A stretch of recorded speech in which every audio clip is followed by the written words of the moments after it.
விபச்சாரத்திலே கையும் மையுமாய் பிடிக்கப்பட்டதான ஒரு பெண்ணை இடத்துல கொண்டு வந்து நிறுத்துகிறார்கள்.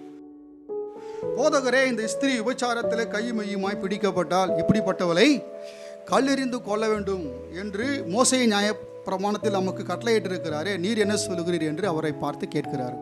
இவளில் பாவம் இல்லாதவன் எவனோ அவன் இவள் மேல் முதலாவது கல்லெறிய கடவன் என்று சொன்னார். அவர்கள் அதை கேட்டு தங்கள் மனசாட்சியிலே கடிந்து கொள்ளப்பட்டு பெரியோர் முதல் சிறியோர் வரைக்கும் ஒவ்வொருவராய் போய்விட்டார்கள். இயேசு தனித்து இருந்தார். இயேசு இவர்கள் எல்லாரையும் விட தனித்தவராக இருந்தார். இவர் ஒருவரே பாவம் இல்லாதவராக இருந்தார். இவர் கல்லெறிய தகுதி உடையவராக இருந்தார். ஸ்திரியே, உன்மேல் குற்றம் சாட்டினவர்கள் எங்கே? ஒருவனாகிலும் உன்னை ஆக்கினைக்குள்ளாக தீர்க்கவில்லையா என்றார். அதற்கு அவள், இல்லை ஆண்டவரே என்றார். இயேசு அவளை நோக்கி, நானும் உன்னை ஆக்கினைக்குள்ளாக தீர்க்கிறது இல்லை. நீ போ, இனி பாவம் செய்.